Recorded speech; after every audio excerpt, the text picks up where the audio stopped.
So that'll be good. So, not a worry. Not a worry. We'll just crack on with it. And then...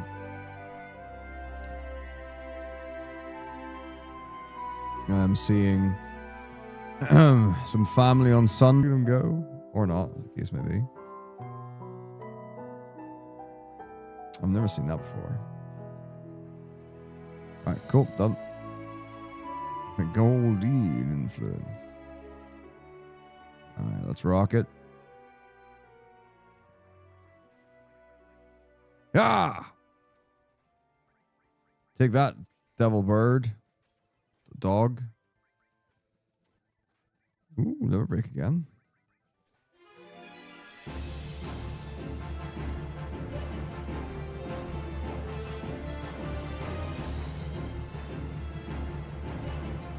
Hard edge, mithril armlet, the range.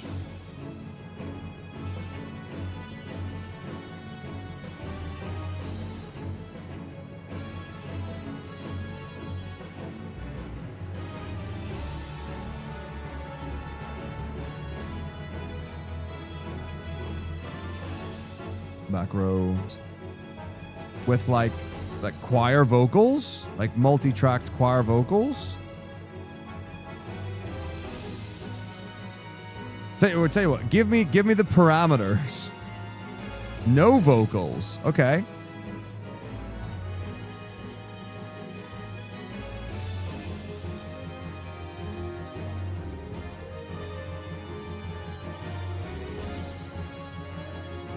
And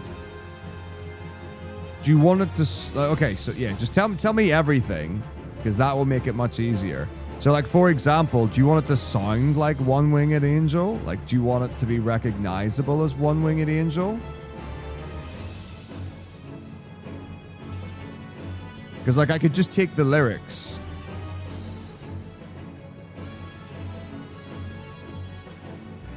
Yeah, let me know exactly what you want. That will influence very heavily what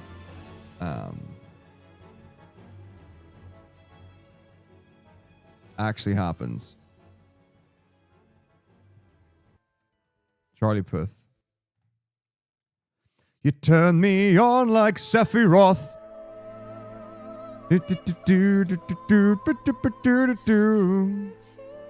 it's been to the Sephiroth.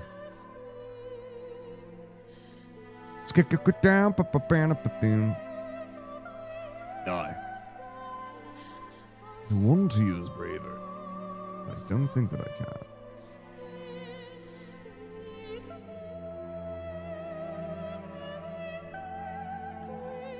Oh, I need help. I need, okay, I think I need...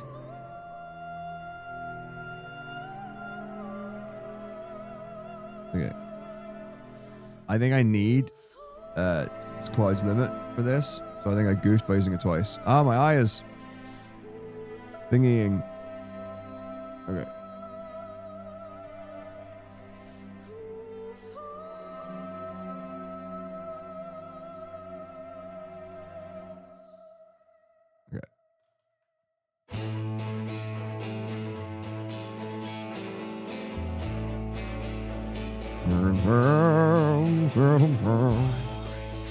All right, let's see.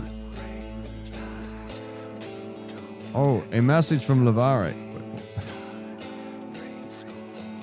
No. This is not why you're asking for this. This is not why you're asking. I don't know if I'm okay with it. I may have a moral obligation to say no now. Oh my gosh.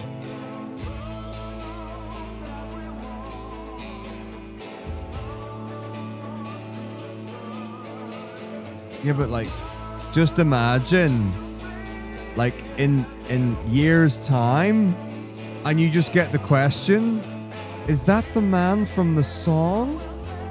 Is that the man that sings to me? I don't need that in my life.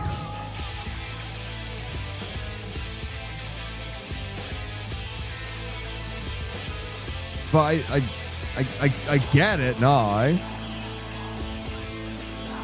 Sure.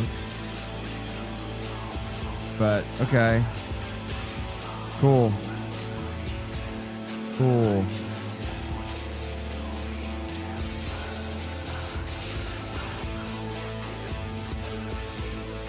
Right. I'll have my people get in touch with your people and we'll figure something out.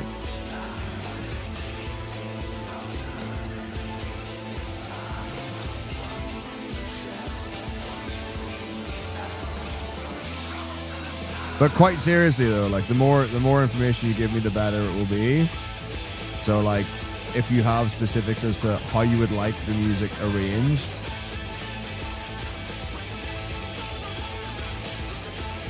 that would be very useful.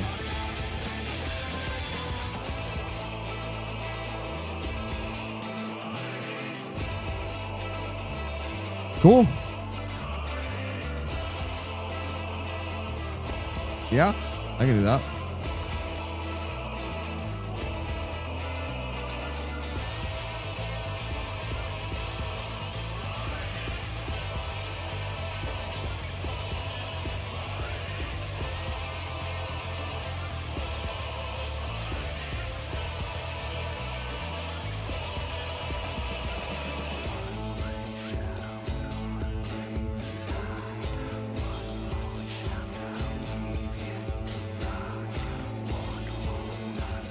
But yeah, okay. But yes, I can definitely do that. Like, for sure.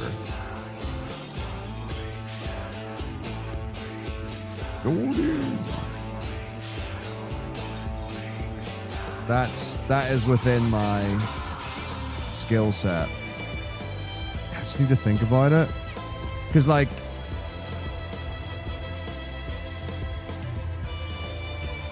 yeah.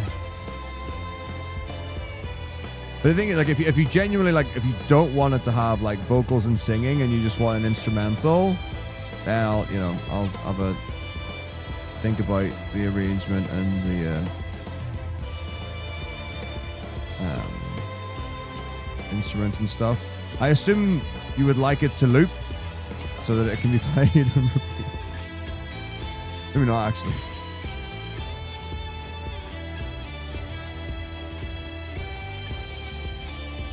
Well, yeah, I mean, you don't want to go for something that's so overwhelming and high stimulus that like you can't like figure out about it and all that.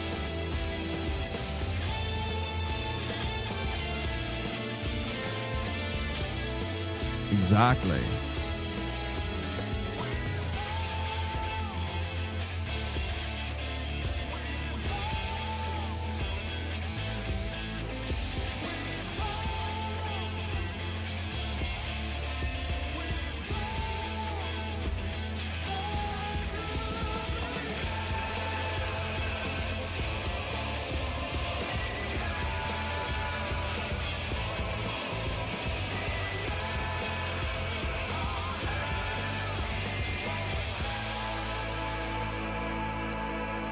Oh, I don't have Braver again. Why do I not have Braver? Maybe that doesn't matter. So I guess if we don't have Braver, we go Bolt.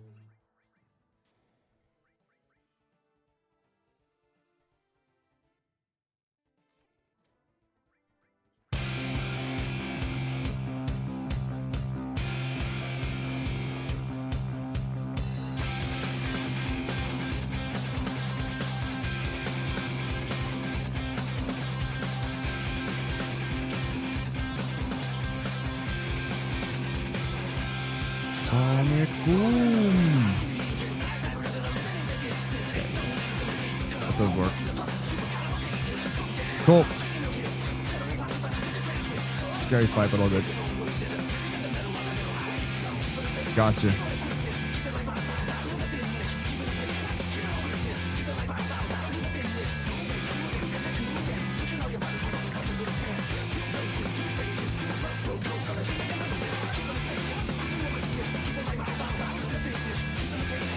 Zing.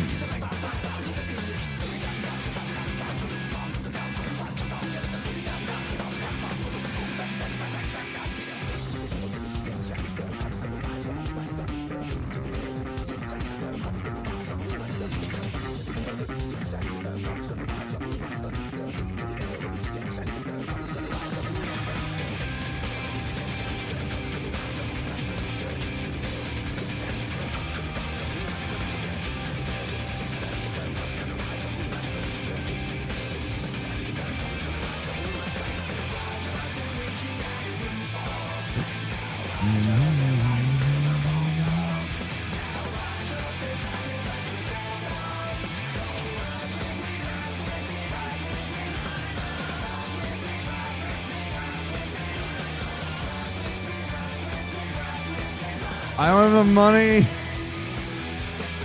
It's okay. I have extra potions for just the thing.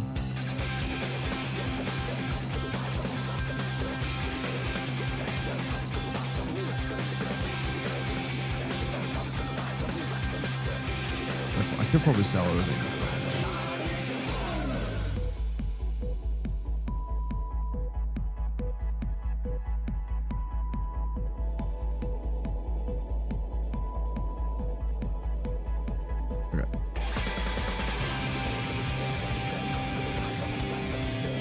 I'm one gil short. It's so funny.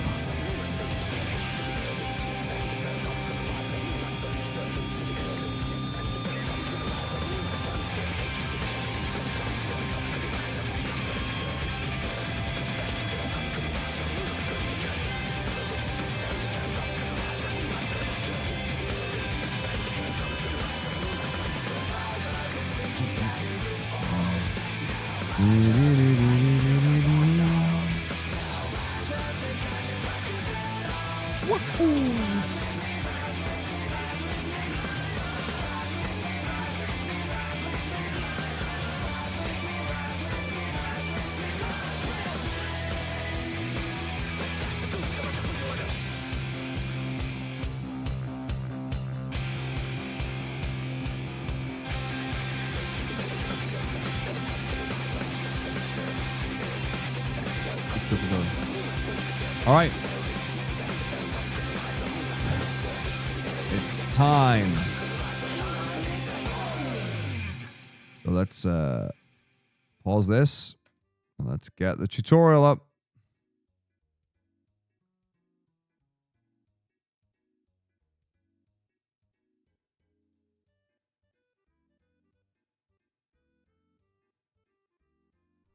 Hello, and welcome to my tutorial on Disc 1 skip for PlayStation via world map RNG manipulation.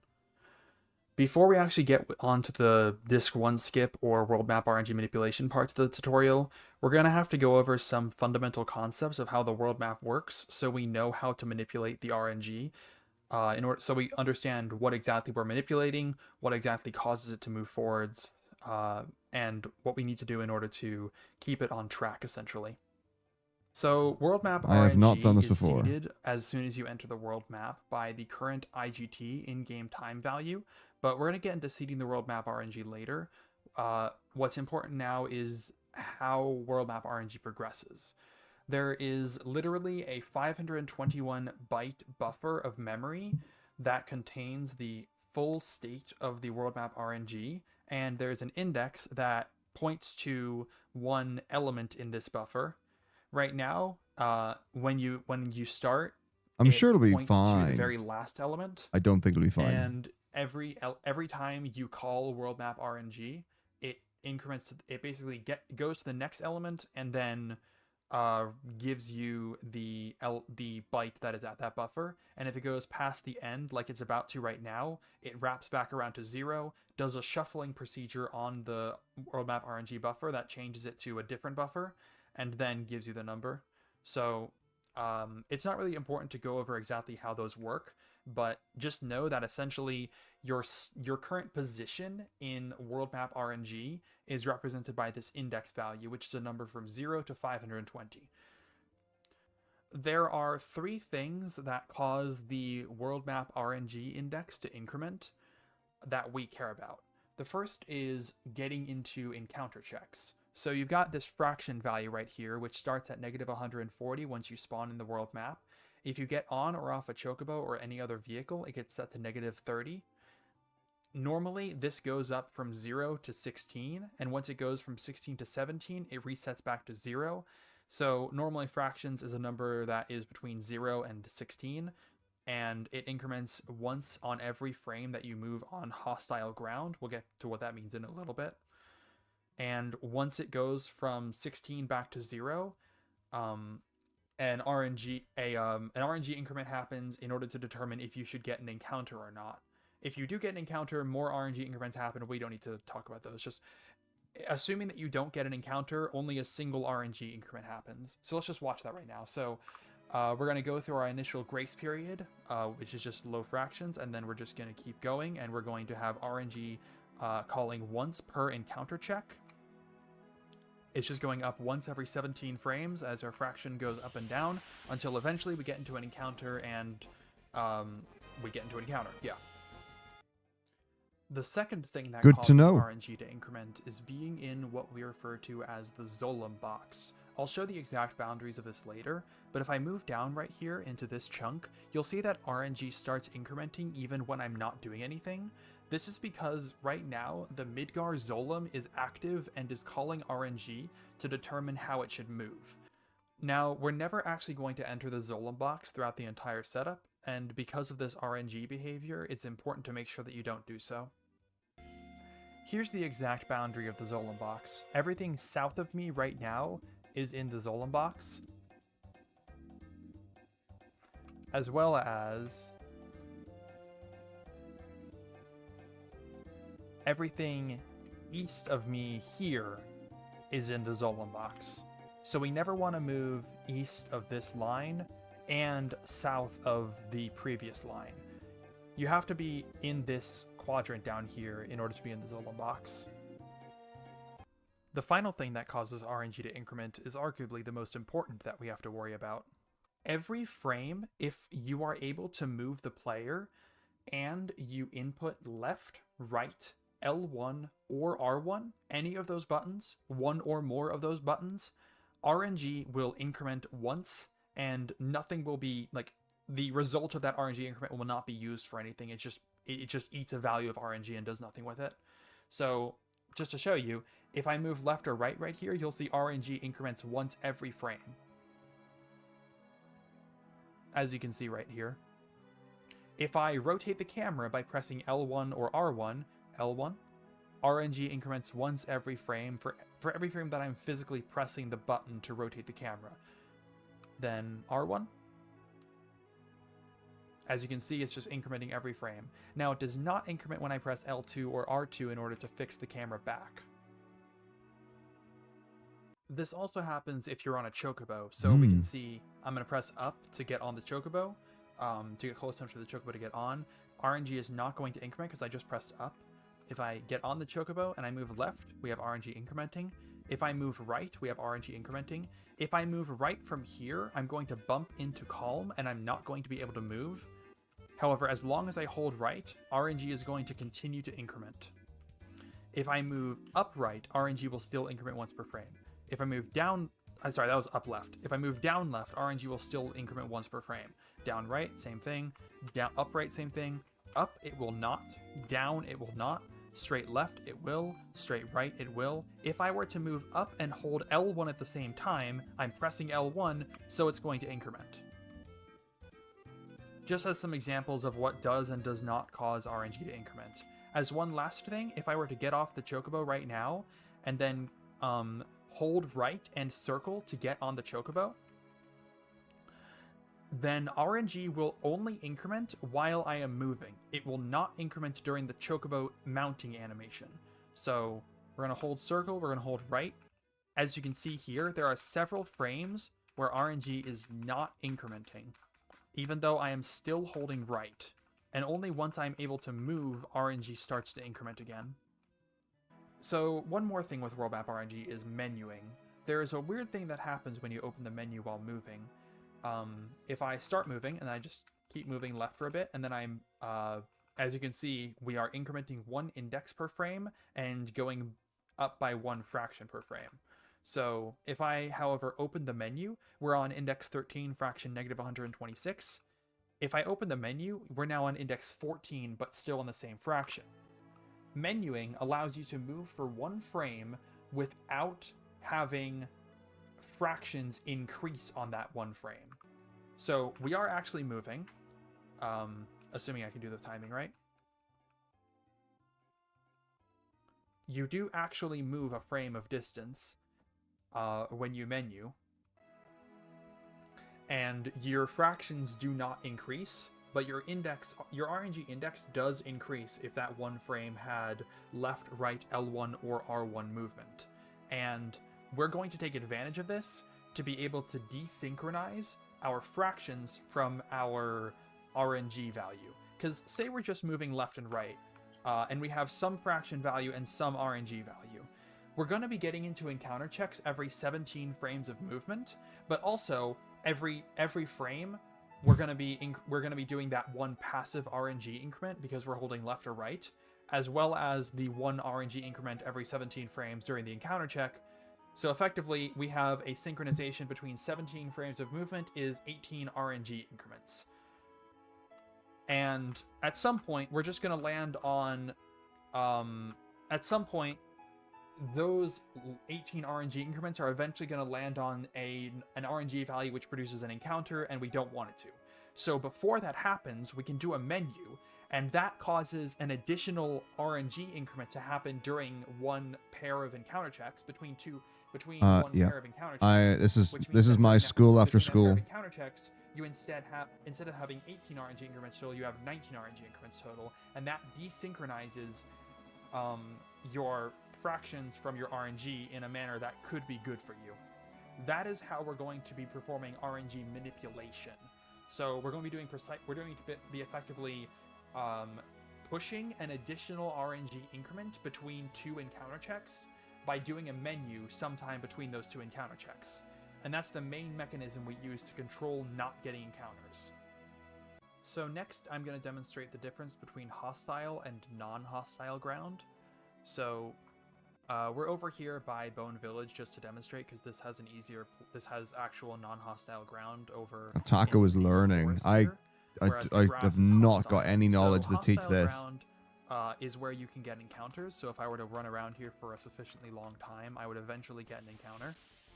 However, on non-hostile ground, you will never get an encounter. And the main reason you never get an encounter is because the encounter check logic never happens to the point where fractions don't even increment. So you can't make progress towards the next encounter, and so there will never be encounter checks on non-hostile ground. However, left-right RNG increments will still happen. Yep. They just will not cause fractions to increment.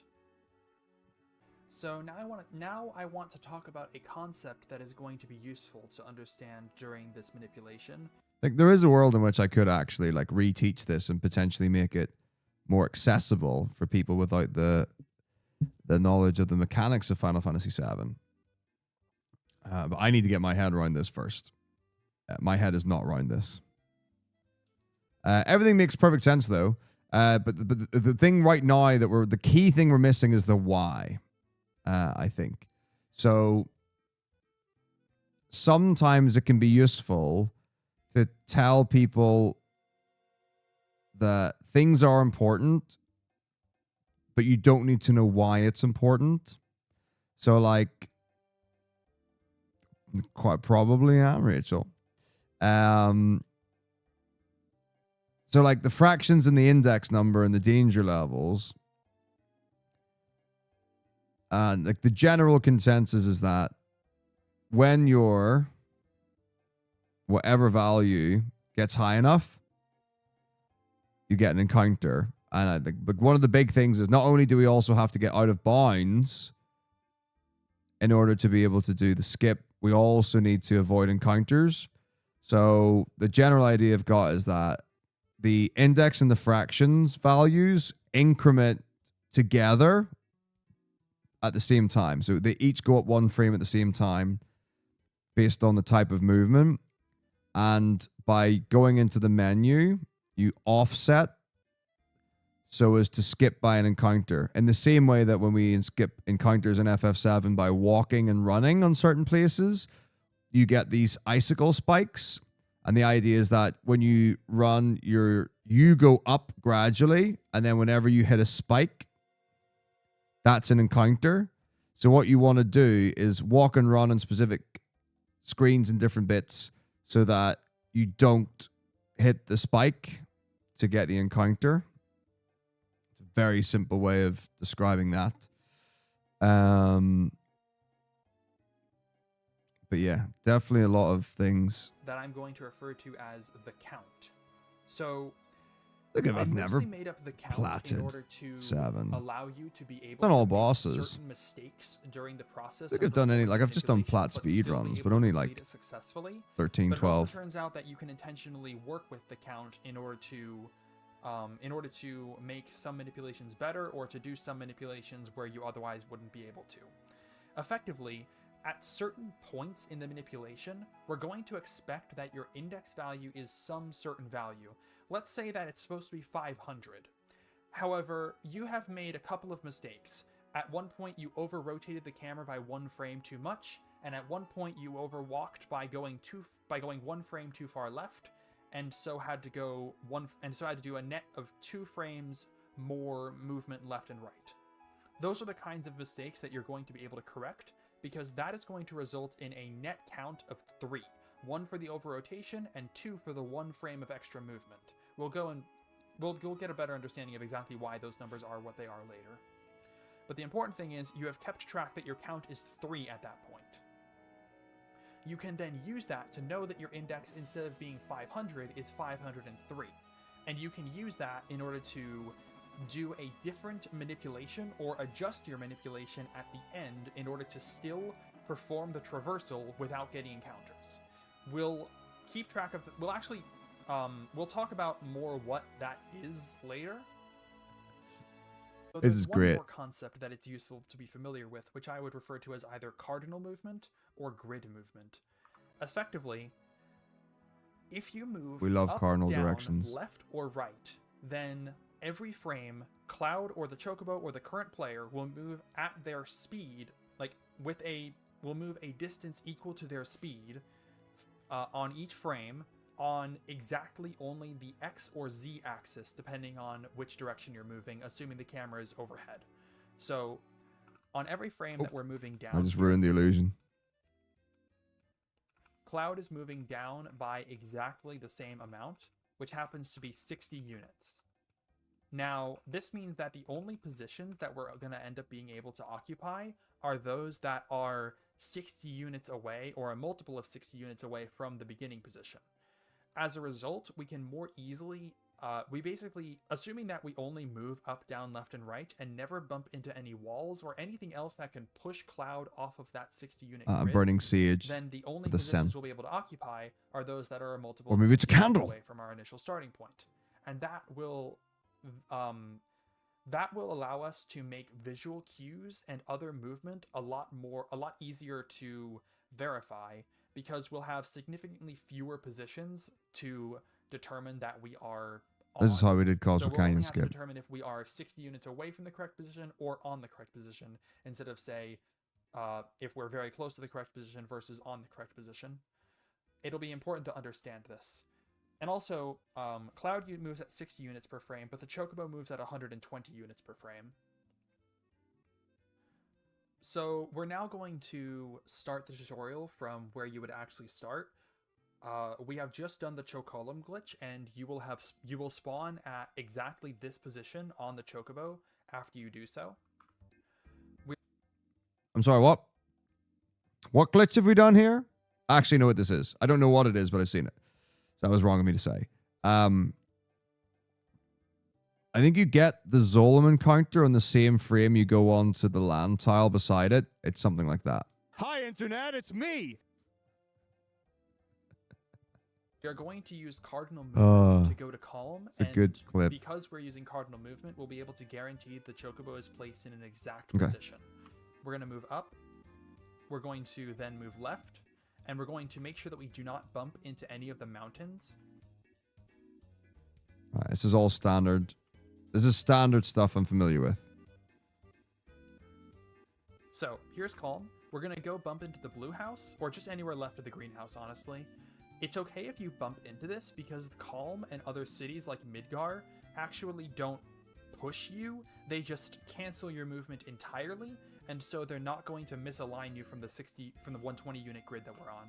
So we're going to bump up against Calm right here. We're going to bump up right against Calm, because this greenhouse has a bit of extra collision down here, and we can use this to force ourselves into exactly this position. We're going to turn up just to make sure that we're in a position that we can dismount the chocobo from, and then get off the chocobo and run into Calm.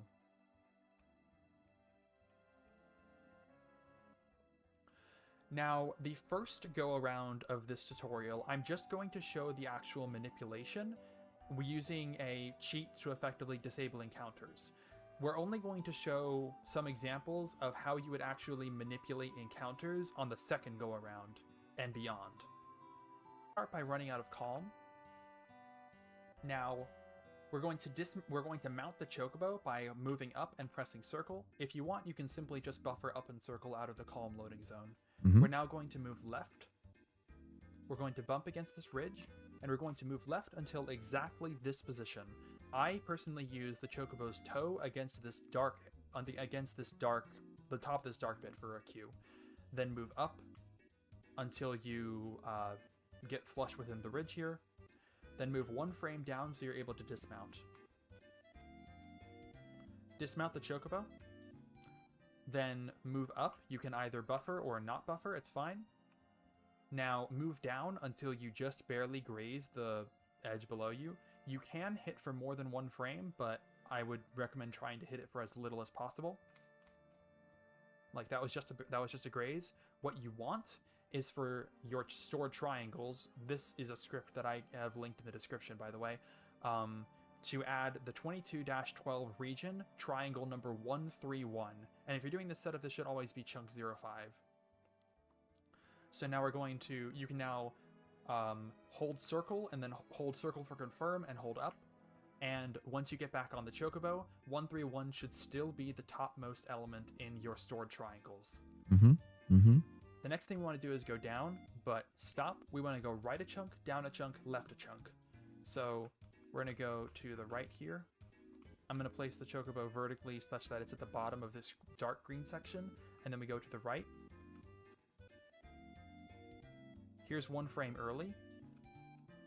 Here's the correct frame. I like to use this little section being halfway between the chocobo's foot right here. And if I make a save state here, here's one frame too far where the chocobo's foot is entirely within here. Now, if you were to go not one frame not far enough and then continue from there, you would have a count of -2 at that point, assuming you had made no mistakes prior to that. If you had gone on exactly that point, you would have a count of 0. If you gone 1 too far, you would have a count of 2. If you didn't have a count of 0 starting, you would just add that count of either -2, 0, or 2 to your current count to get whatever the new count would be. So from here, we're going to go down until we're somewhere around where we're still going to be able to go left and avoid this ridge here, but kind of close to it. This isn't precise at all, just go somewhere around here. Good to know. Go left until somewhere around here-ish. I don't like to go further than here, basically, with this vertical thing. The important thing is that you're far enough left that you avoid this, but you're far enough right that you avoid this. Go down until the chocobo is about vertically parallel with the shadow right here. This shadow right here. Now we're going to move left. It's going elbowed. And I'm going to save another state here. It's going to take a while, I'm sure. We want to move left until the chocobo's tail this is the correct position here. The back of the chocobo's tail is in line with the left side of this little dark splodge right here. To go back, I believe this is one frame too far right. This is the correct frame. I'm going to move my mouse out of the way. And this is one frame too far left. So Yes, after it does. I'm just going to do this again until... Wait, this is the right position. Also, your coordinates, you can see the chocobo's coordinates up here within the region, or the coordinates of both the chocobo and the player should be right here. Now, when you're lining up here, you need to be very sure that you're at exactly this position, exactly this X coordinate before you go down here, because if you were to go down and you're not exactly at this X coordinate, the exact way in which you bump against the walls down here is going to be different, and so you're going to be misaligned and potentially at a different position. And I had to choose the position that you went down there very specifically to make sure the rest of the setup works well. So it is important that you're at exactly that position. Need to right get here, the skip. which means that if you overshoot it by going one, Probably get a far few like this, goes you before need it's to losing correct it time. before you go down. So if I go in one too far, here's the position. But it's facing all right. Move down, and then just keep holding down until you're firmly in the corner. Switch to the big map, and the next thing we're going to do is a map rotation. And I now need to explain the intricacies of map rotations. So we use rotations of the camera in order to load additional chunks that are south of us in order to make the disc 1 skip setup work. However, rotating the camera involves pressing one way or L1 another. or R1, which calls RNG. And so we need to make sure that we do so for exactly the correct number of frames. This isn't as hard as it immediately seems, but there are some intricacies to doing so that I'm going to explain in a bit. So first of all, the camera has two main values. It's what I call the intended direction and the actual direction. The actual direction determines how the camera actually renders and appears to be facing, but the intended direction shows the direction that the camera is currently swinging to try to hit. So for example, if I were to go press L1 for a bit, and then pause, you'll see the intended direction is 2912, but the actual direction is 3341. I'm going to now stop pause. I'm now going to just let the camera continue to go, and it'll keep going, and it'll slow down, but it'll eventually hit 2912. Here's a bit of a caveat. If I were to go clockwise instead, then I do this for a bit, and then I stop. It's going towards 1152. If I just let it go, it goes until 1137, and then it just stops. Here's the bit of a caveat. When the camera is rotating clockwise, it will not actually go all the way to the intended direction. It'll actually stop 15 units before the intended direction. Now, the only thing you're modifying on every frame of L1 and R1 press is the intended direction, and the intended direction always goes up or down by 32 on every frame. That's always consistent, but the actual direction doesn't necessarily get all the way to the intended direction. And so you can end up with situations like this, where, like, for example, if I were to move one more frame to the right, then we're going to go to 1169 actual, but if I move one frame to the left, it's actually going to catch all the way up because the camera's now rotating counterclockwise. So if I pause again, then rotate once to the left, now we're at a different visual angle, even though the intended direction is actually the same, because the actual direction was able to catch up. The same thing goes if you're at an actual direction that has already caught up, and then you do rotations clockwise in order to get a misaligned actual direction. The same thing also happens if you press L2 or R2 in order to reset the camera from a rotated perspective. So I press R2 right now, the camera was facing east, and so it rotates counterclockwise back, and so it ends up on exactly angle 0. But if I put the camera a bit facing a bit to the west, then I press L2 or R2, it's going to return back to facing north, which is angle 0, but it's not going to make it all the way because it was rotating clockwise, and so it ends up 15 units before. these misalignments will always be consistent if you happen to be rotating the camera in just one direction. So as long as you're not rotating it forwards and then backwards in a possibly unpredictable manner, as long as you just keep rotating the camera forwards, for example, then we can say that either it's lined up perfectly, the intended and actual directions are either lined up perfectly, or they're exactly 15 units off, in which case we can still line it up perfectly in order to make sure that we're facing the right direction, so that we know that we've incremented our RNG index by the correct amount. As an example, the first rotation that we're going to want to do is going to have us face at exactly this direction, and then return the camera. And it doesn't matter if you immediately rotate to that direction by just getting lucky and pressing L1 for exactly the right number of frames, or if you take it slow. For the most part, it's okay to take it slow. I'll go over the one exception in a second, but it's also not really a big deal. But yeah, you're allowed to take it slow, and even though it looks like the camera speeds up and slows down, it's just one actual direction chasing an intended direction until it either hits it exactly or is 15 units off to the left. If I were to rotate the camera with L1 right now and then put it to be facing around this angle while it's in the mountain, basically it's going to rise up. And there is not a good way to fix this rise without moving around, and I can't move around right now without messing up all my camera angles and making things a lot worse than they would be otherwise. So I want the camera to not rise up when it enters this mountain, and the only way to do that is to basically have it go through the mountain pretty quickly. So you just have to hold L1 until it's past the mountain, and then it won't rise up and it won't do anything funny like that. From here, you can take your time pressing L1 to line up your visual cue exactly. So in order to better remember the rotation angles I need and to make sure that I've hit them exactly, I've come up with a couple of anthropomorphizations, basically visualizing animals or other creatures within a couple of the continents on the world map. I have two different ones for the North Continent right here, and one for Wutai that I use. For the North Continent, I visualize the head as just a fish in a couple of instances, where you have its eye right here, it has two puckered out lips right here, it's got a top fin right here, it's got two back fins right here, and it's facing in this direction. Undeniable.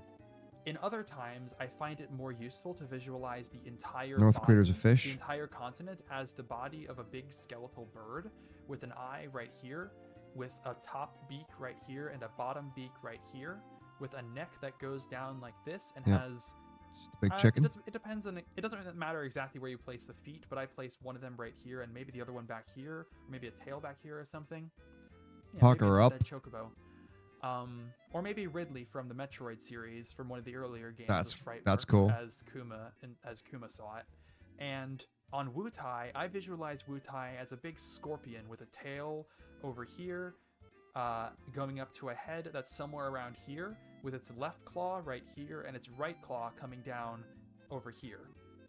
Sure. Of course, you're free to use whatever visual cues you like. It's just these might be useful to you as well. So if you're following along at home, you should first make sure that you're... That's the greatest line yet. If you're following along at home, hello, viewers.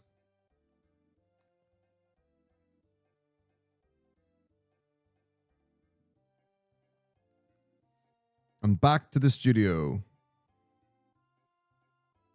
Man, is Zephyr, what an absolute hero. Your index is 307 when you start, and then you begin your rotation with an L1. And there've been 3 tests already. Never mind a test. I go until this is also step 1, right? I cannot stress enough. This is step 1. The fish's right here lips look like they're being cut by the mountain range, by the edge of the mountain range right here. I think there are 4 steps. This is why because I can explain visual cues like this is why I find those anthropomorphizations so useful. Like, we're 27 minutes into an hour-and-a-half video. And also, ASFR is currently showing this with a no encounters cheat active. So if he gets all the lineups right, even if something's wrong, he won't get an encounter so he can demonstrate the movement.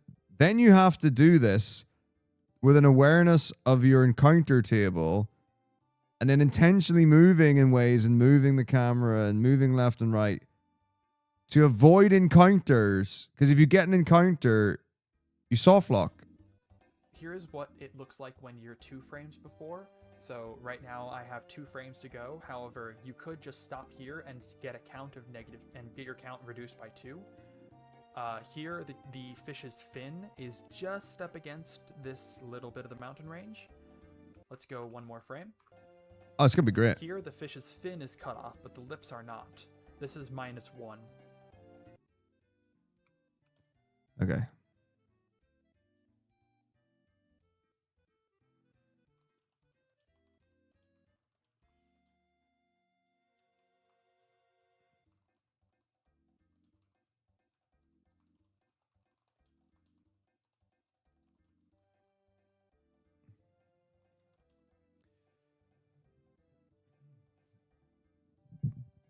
So I can't remember who was the first person to do this, but someone figured out that so you can go through walls basically is the idea. So many years ago, Disc 1 skip existed. In fact, Disc 1 skip's actually been around for a long time. Let me see if I can get a video. I don't know if there will be one.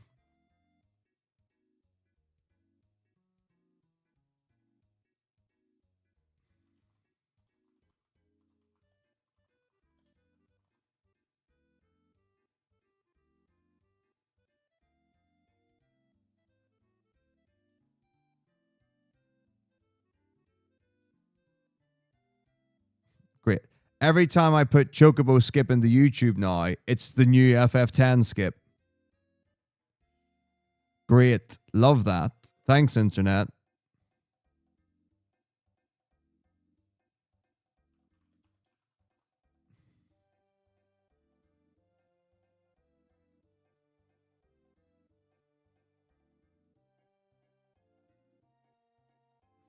No, I don't want to know about Oceanfly.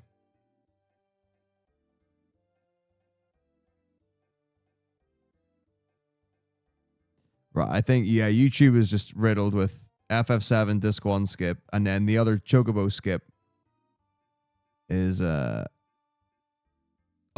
wait. Here we go. I've got it. The Death Tome, mates, the Death Tome. Okay. So, how it works, right, is that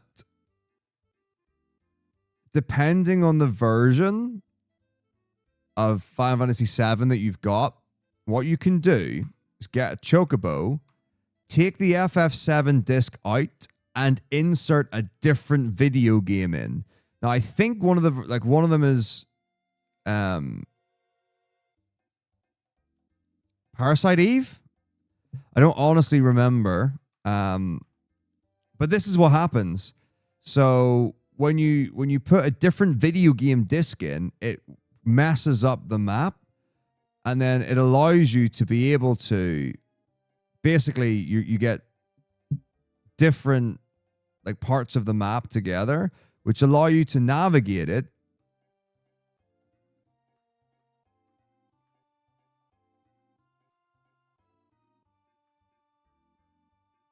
Now, like back in the day, it wasn't used to go to Coral. It was used to go to Rocket Town.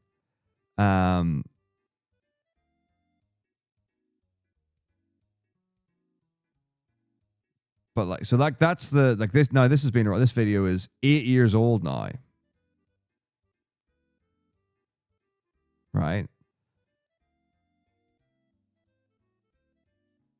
So disc 1 Airbuster, switch to disc 3 during the battle.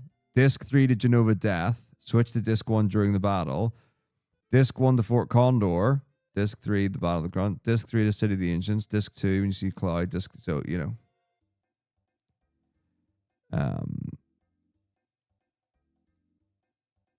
the thing about this run, even though it's a phenomenal run, my Mies Baker, man. Super cool. Great. Love it. Banned from the leaderboard. It is hardware manip or third party or whatever.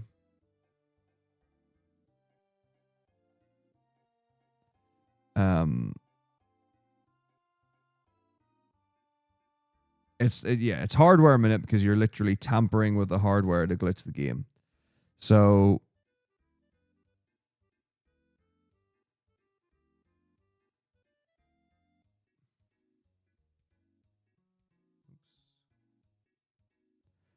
there are. Sorry, I'm just going to put some weird messages in chat for a second.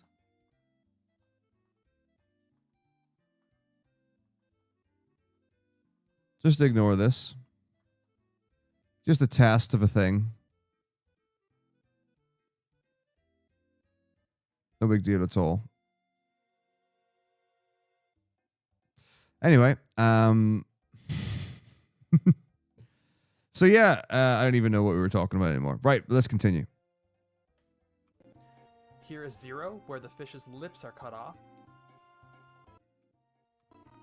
Here is +1, where maybe just a bit of the bottom lip, but mostly the top of the... I mean, so the thing is, this isn't actually playing a side game. I mean, can I even...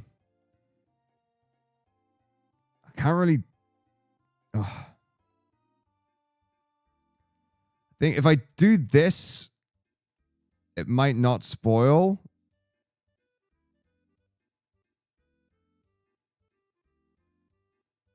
Everything. That's all I'm going to show on the screen. That's all I'm going to show on the screen.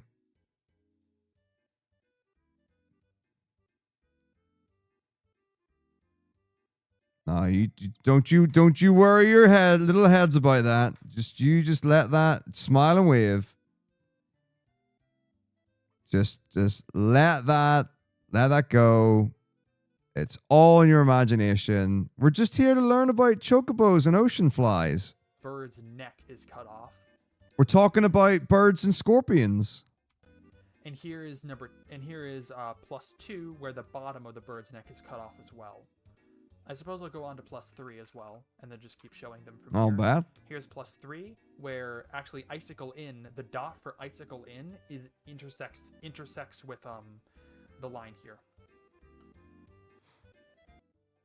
If you're overshooting what I consider the 0 point, do not try to correct it. Just simply accept that you have gotten a higher count and then continue on as normal. It does not matter that you have gone too far. What matters is that you rotated the camera enough. Some of the other ones will be a little bit different, but for this one, as long as you rotate the camera enough, and even -2 and probably -3 is still enough, then the chunk setup will work fine. From here, wherever you ended up, you're going to press L2 or R2 in order to return the camera. And also, I'd recommend returning the map back to its small form just so you can better see. I'd recommend also waiting for the camera to at least mostly return to normal. You can go while it's at the end of its rotation. In fact, it doesn't matter if the camera is still spinning back. If you, it doesn't affect your position or anything, I mean, because a fun fact is that all movement is based on the camera's automatic direction, not Asian. its actual direction. So while it's moving back, it still has an intended direction of 0. However, the actual direction determines what gets What could it rendered be? and the order of chunks within the currently loaded chunks list, which is what we need to control. So we can So many move words. up now. Now you want to be in So many line with the words. beach here. Not precise, just somewhere in line with the beach. Thanks, Move good right on him. until you're I hope about to 8JP's been up. going well. Move right and move up and right just to make sure you don't hit either this or I this. saw or Sayo got Midgar, record either again. This ridge or Midgar. It's very important that you don't hit Midgar while moving left or right, and it's very important that you don't hit the ridge because that'll offset your position into something that will most likely be bad. Yep. So move up right and then line up about with the top of Midgar. It's not precise. Then go up, line up about with the division in the texture here between grass and gray. Then move right. And here. This is the next precise lineup. I want This is going to be a visual cue that we use a lot.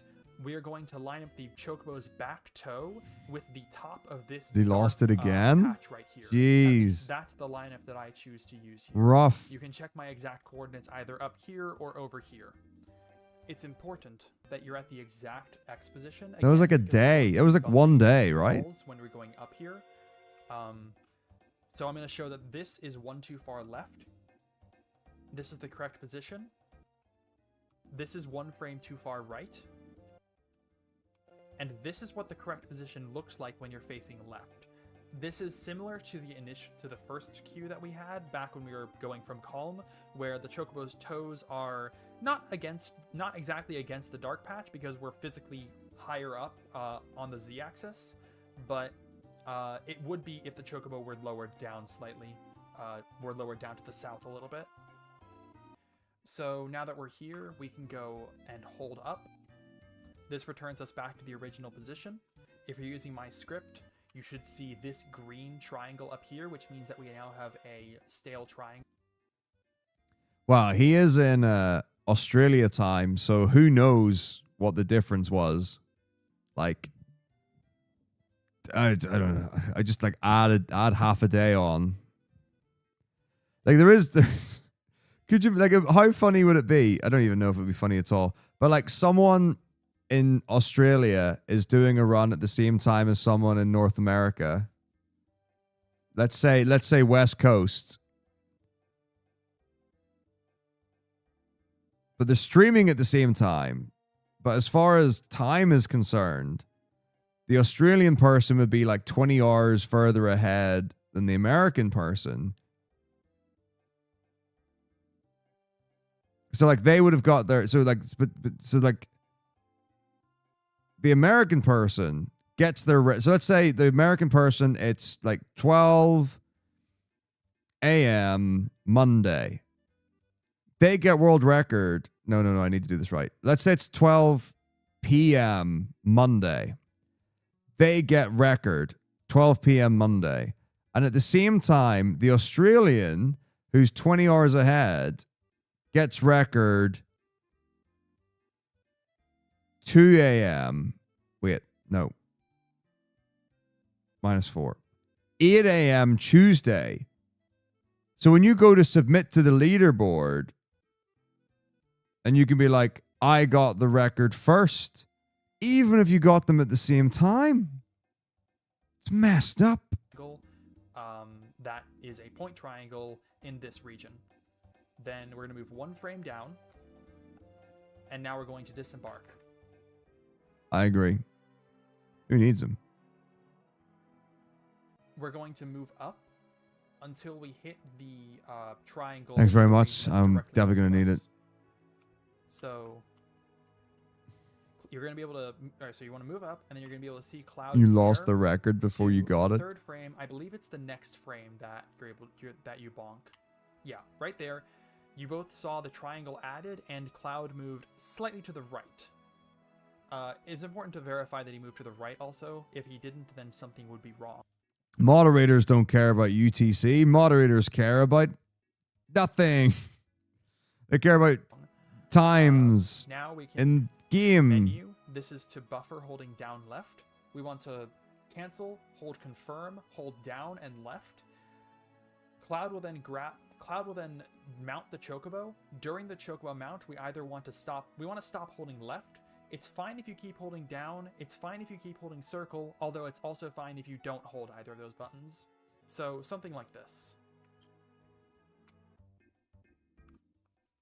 What we're going to do here is run down. So if you've been holding down from the menu buffer before, it's fine. Or if you hadn't been, then just start moving down. We're going to rub against all these and then just keep going down until the chocobo's feet hit the shadow down here. If you overshoot this visual... Now, this visual cue is important, but only because it gives us a consistent visual for the next rotation we're going to do. If you happen to overshoot this visual cue, it's fine if you move up and down here as much as you need to, as long as you don't like go down and bump the mountain or anything. As long as you eventually get it such that the chocobo's feet are about like this. This is going to be a visual... So I think the answer to... Not the answer. I think a thing to do... this will be a case of go through the video, screenshot each of the lineups, and then just refer to the screenshots. Like, I think that's what this is. Eventually you learn, but like for the first, I don't know how many times, it is going to be, right, go here, stop on this pixel or whatever. Cue I use once Go before, next, where etc., the etc. Chocobo's left foot, which is on our right, has its toes just barely in the shadow, whereas its right foot, which is on our left, has its toes not quite in the shadow, basically like this. Now we're doing another rotation here. I'd recommend putting the big map up. This rotation is going to be with the R1 button instead of the L1 button like before. So we're going to rotate R1. We also want to make sure that we hold the button to at least get through this big mountain right here, but afterwards we can take it as slowly as we want. R1. Now the default cue is I use the fish in the northern crater, and I wait and I have its top fin align perfectly with this mountain range back here, with this like little seam in the mountain, basically, with this little edge of the mountain polygon, basically. The top fin of the fish lines up just about perfectly with that. Afterwards, press L2 or R2 in order to return the camera. This angle is a count of -5, -4, -3, -2, -1, 0, 1, 2, 3, 4, 5. After the camera rotates back, we're going to want to move left to a precise position that we're going to use to line up another push, another bump against some terrain. So we're going to move left, and I don't like this visual cue much, but it's what I had to use for this particular position. I line up this green patch with the map in the bottom left corner, still with the big map. This green patch should pretty much be completely covered up. If we were 1 frame before, it'd be halfway covered up. If we were 2 frames before, it would not be covered up basically at all.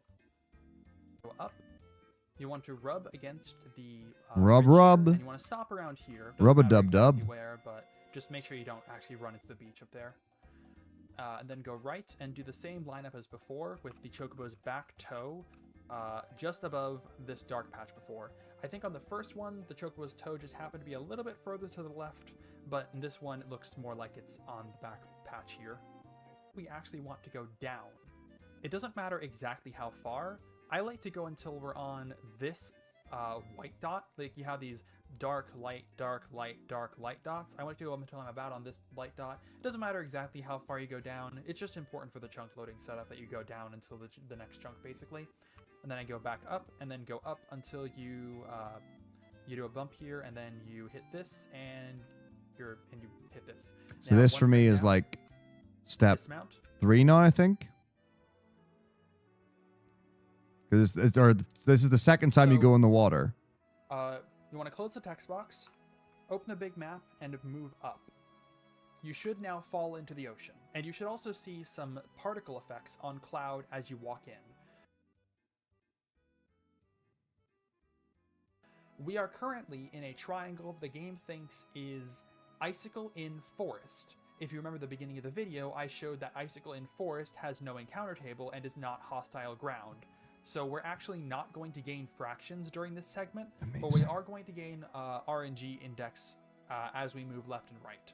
Okay. So the first thing to do is move until you get to an approximate position up-down. The cue that I use is the top and bottom of the bands of the water changing here allow the body of Ridley, or whatever this bird thing is, to nestle in it. However, I'm pretty sure you could be a bit below or a bit above this as well. It's not as precise as some of the cues. I reckon you'll get into City of the Ancients before the 1 hour mark, and then the rest of the video will be showcasing actual examples of the skip in action. Are going to be later. later. In context. And it's also worth noting that because we are in terrain that does not generate encounters, you can pretty much go up and down to adjust your position here as much as you want, and it's not going to affect anything. Here you want to go left. I'd recommend also switching back to the small map for a visual cue that I use for the next bit. So there are these vertical lines of animating dots right here. Once the second of these lines, specifically this dot of this line right here, gets completely covered up by this small map right here. So just a little more. This right now, the next frame is going to be when you hit the triangle to your left. After that, you're going to bounce off. You should bounce slightly upwards. Then you want to go right. Go back to big map because we're going to use this for the next visual cue.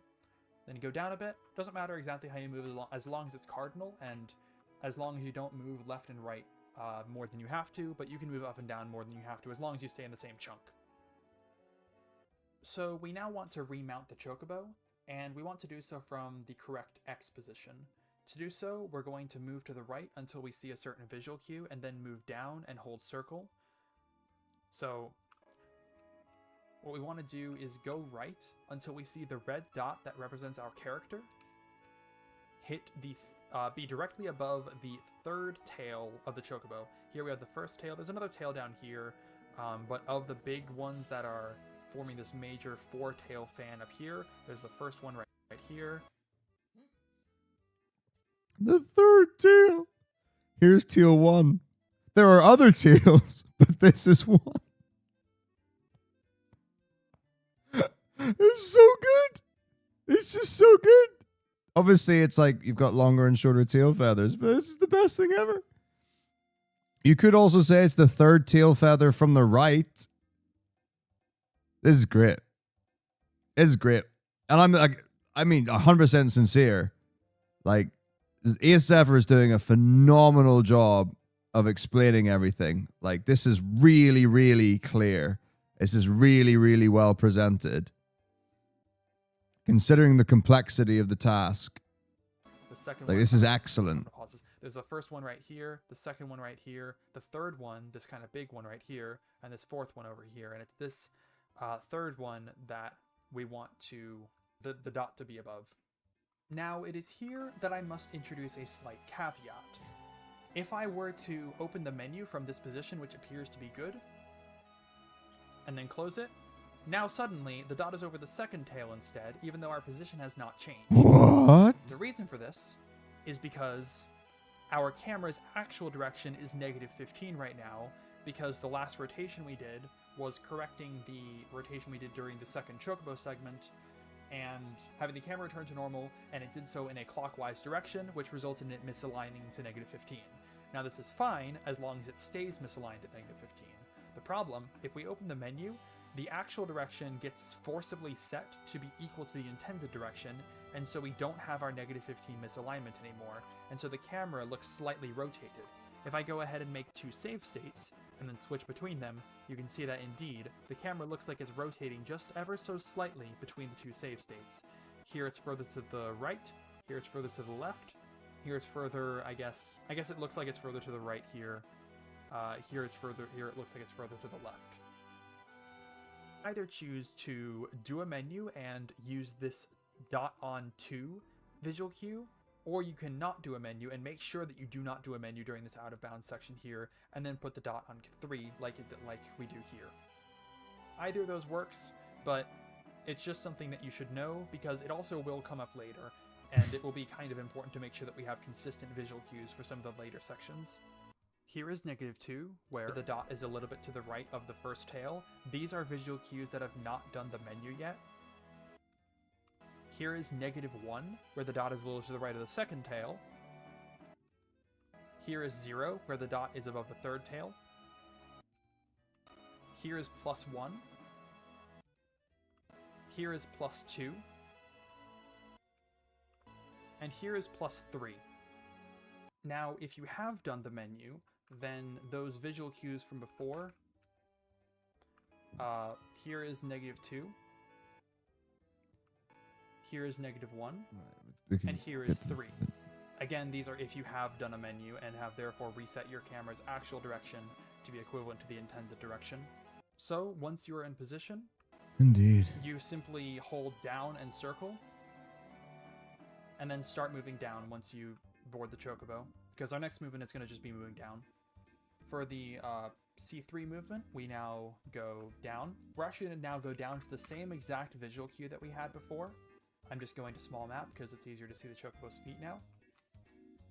This same visual cue where the chocobo's right Oh, I remember this one. left foot, which is on our right, is on the shadow, just barely, whereas the chocobo's right foot, which is on our left, is not on the shadow. And again, we're going to R1 and rotate until we have the same exact visual cue as before, or pretty much the same, yeah. Pretty much the same exact visual cue as before, with the fish's fin being just against the mountain. Then return. -5. -4.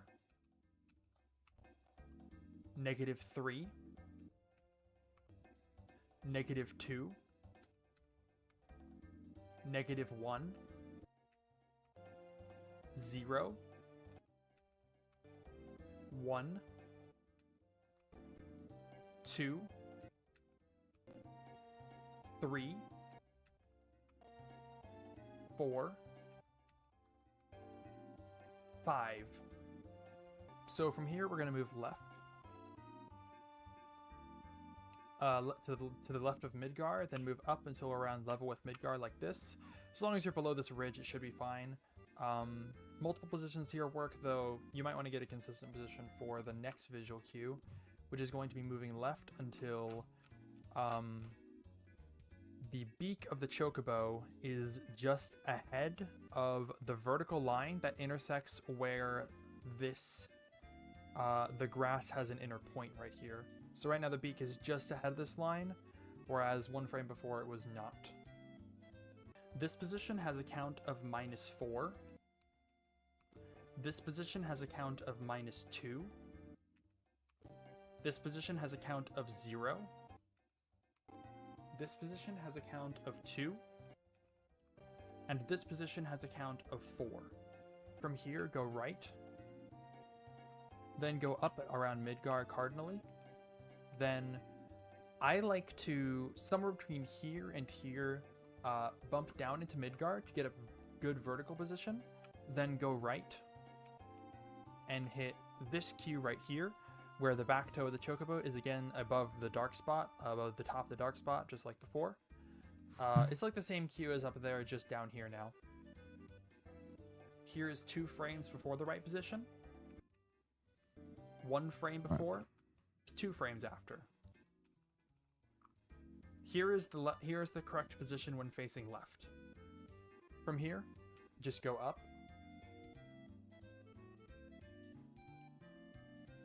So I think this is 3 of 4. Until you're in the corner. From here, you want to pull out the big map because we're doing a rotation. We're going to be L1, doing an L1 rotation until Wutai's tail right here is in line with the rest of the rocks here.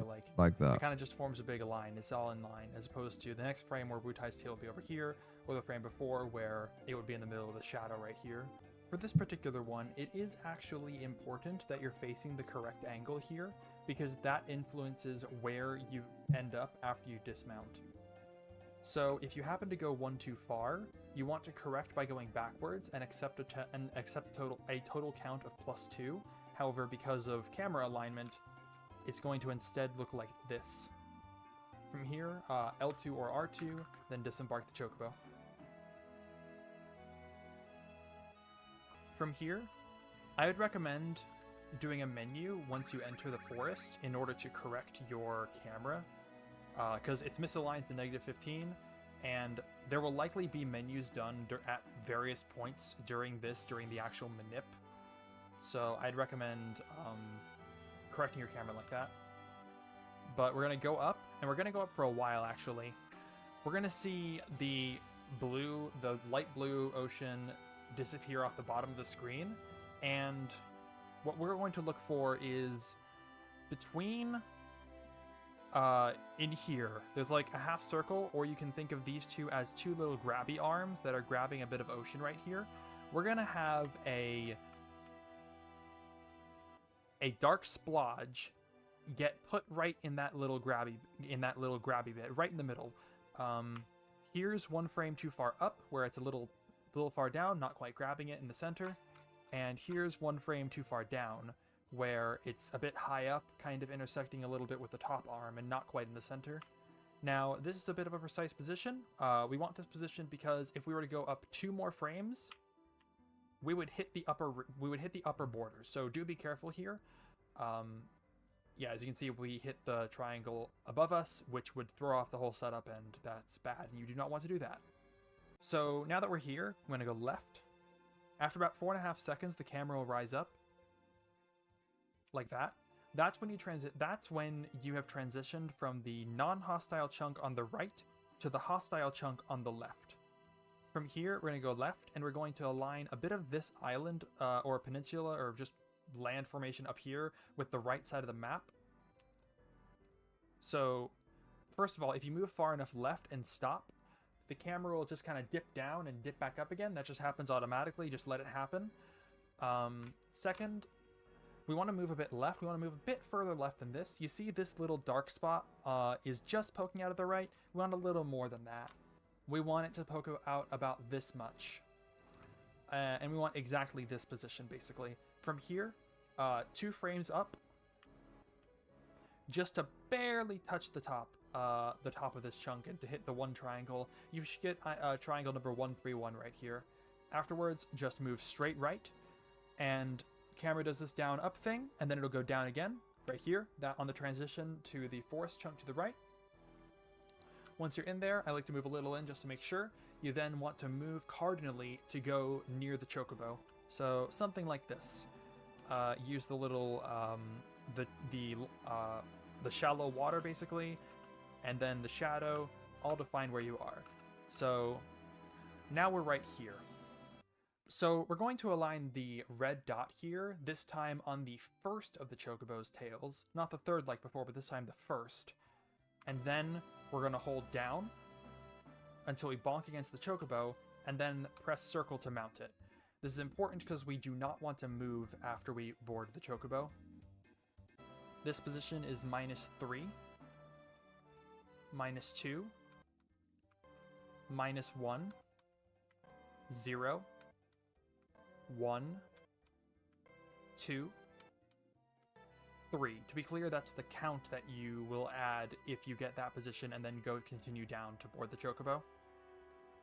So once you're on the chocobo here, we need to do a short little rotation of the camera for the setup. So rotate the camera.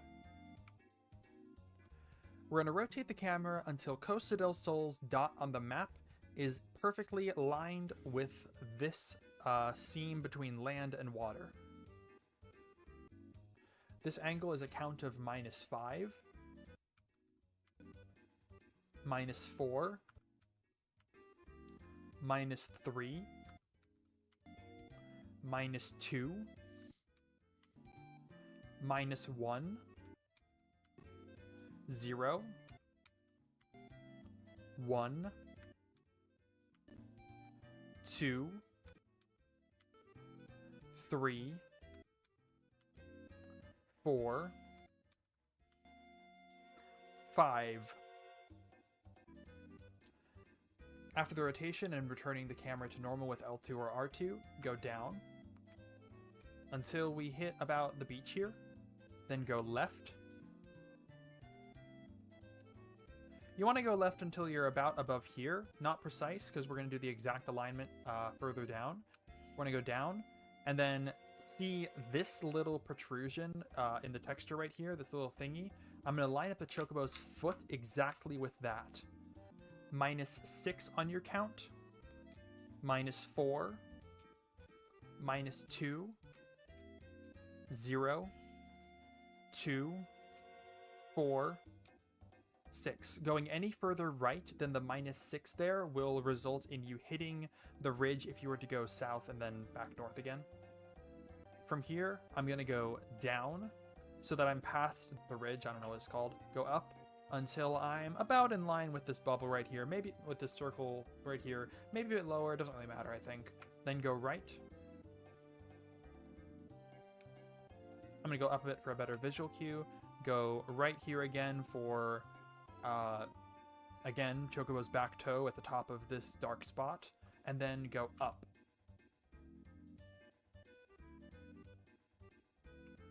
Here, pull out the big map again. We're gonna do another rotation to the left. This one happens to be a little further. This is 1 frame not enough. This is the 0 frame, and this is +1. I believe you can do. I believe any of these 3 do work. I'm only going to be showing the rest of the setup with the 0 frame, but I believe that the coordinates that you get for all 3 of these when you dismount the Chocobo do actually work. It's just the visual cues that you use for the rest might be slightly different, and I'm only going to show the 0 framers. So from here, L2 or R2, and then dismount your Chocobo.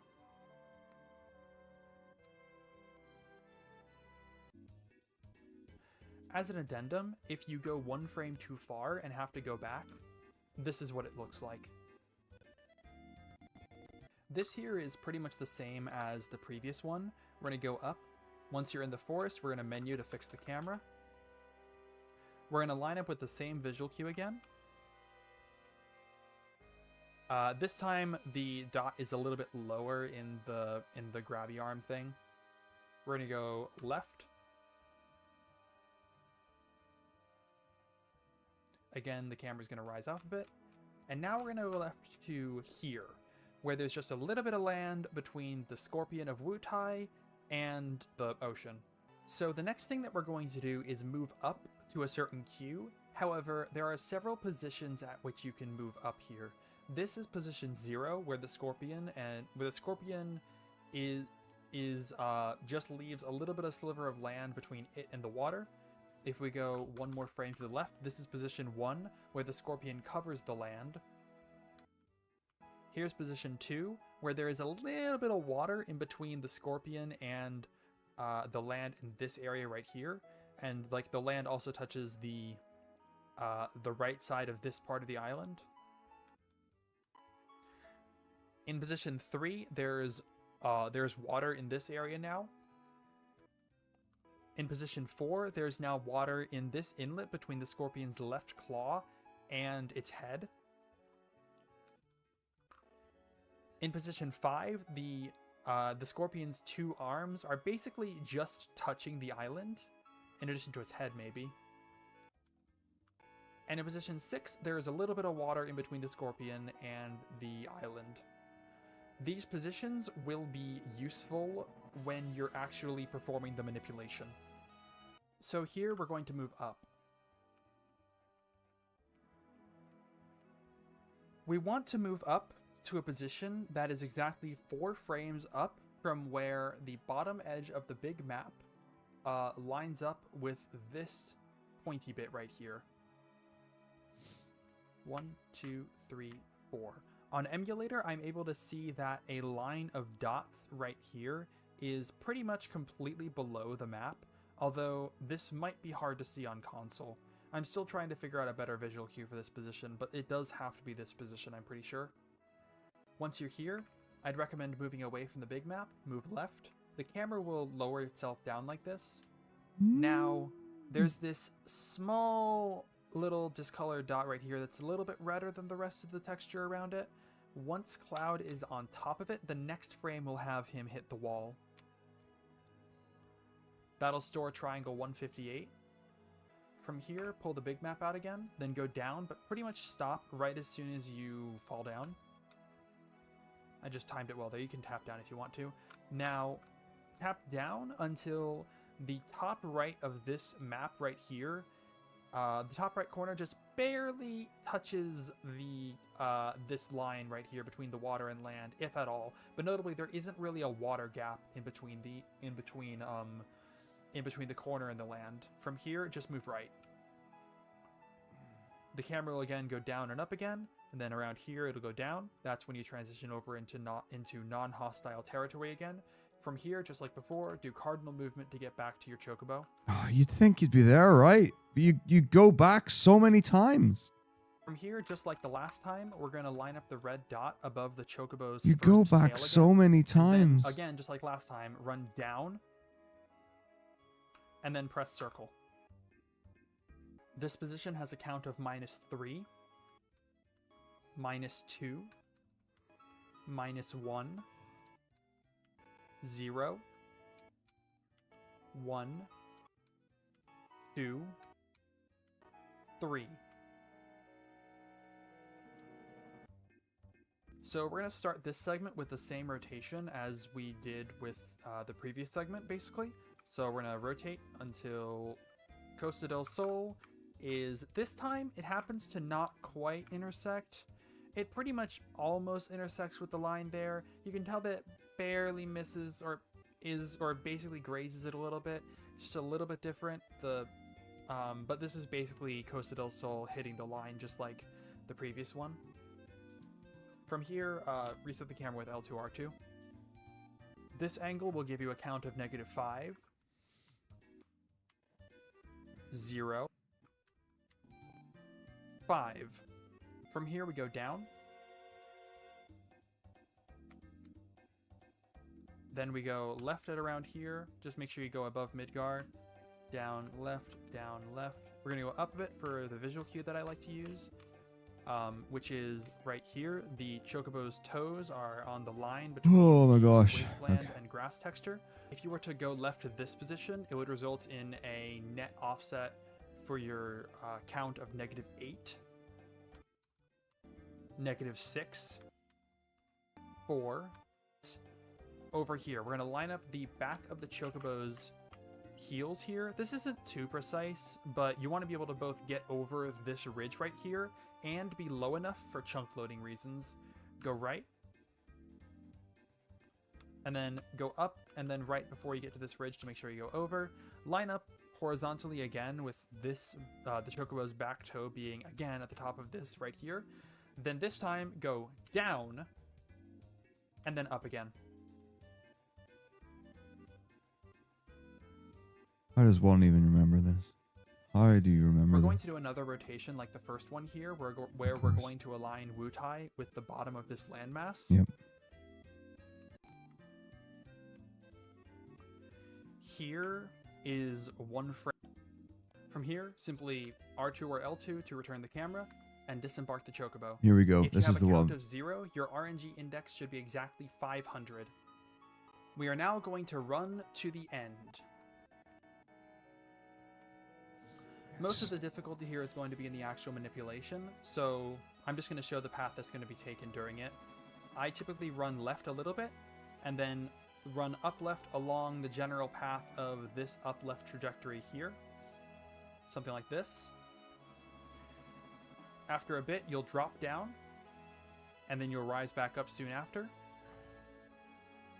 Now, as soon as Cloud crosses the dark line that starts this mountain base right here, it's a little hard to see with the map in the way, but as soon as Cloud crosses that is when I try and go left. So something like around here, but this might be a bit early because I might because of reaction time. And from here, you make it to the City of the Ancients.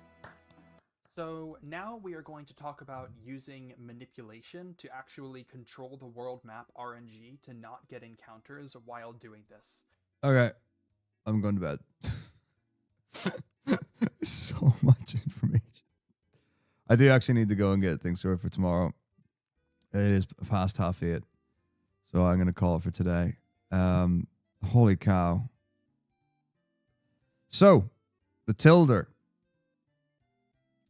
I'm going to have to like make... So I think I am just going to take screenshots, write a whole bunch of things down. It'll take time to get this for sure.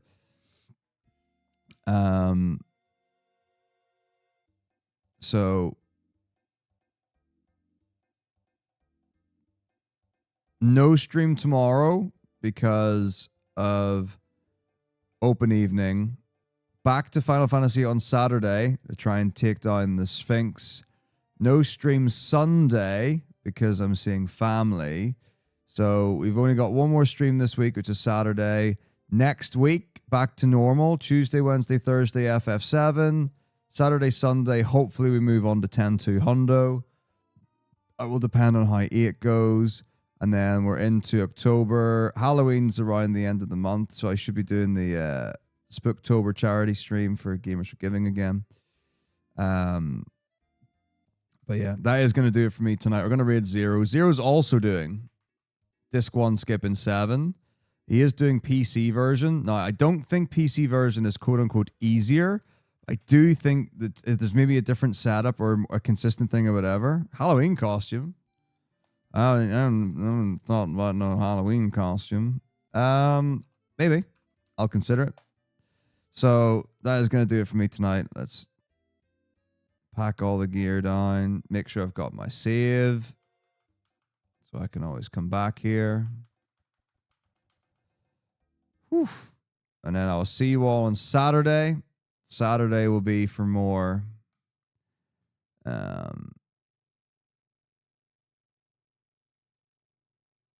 for more FF8. I also can't tell like this. I can't tell you how much of a pain in the butt. It's like there's a bit, right, literally, where I win a fight. Here. Listen to this nonsense. Right?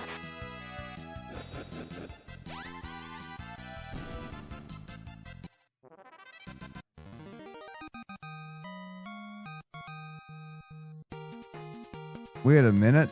That's not the victory music of Final Fantasy V, because I went to the toilet or whatever at the end of a fight, and I got a copyright strike for the battle music in Final Fantasy V. Anyway, I'm not mad at all. I'll see you all Saturday. Have a good night. Take it easy. See you later. Bye-bye.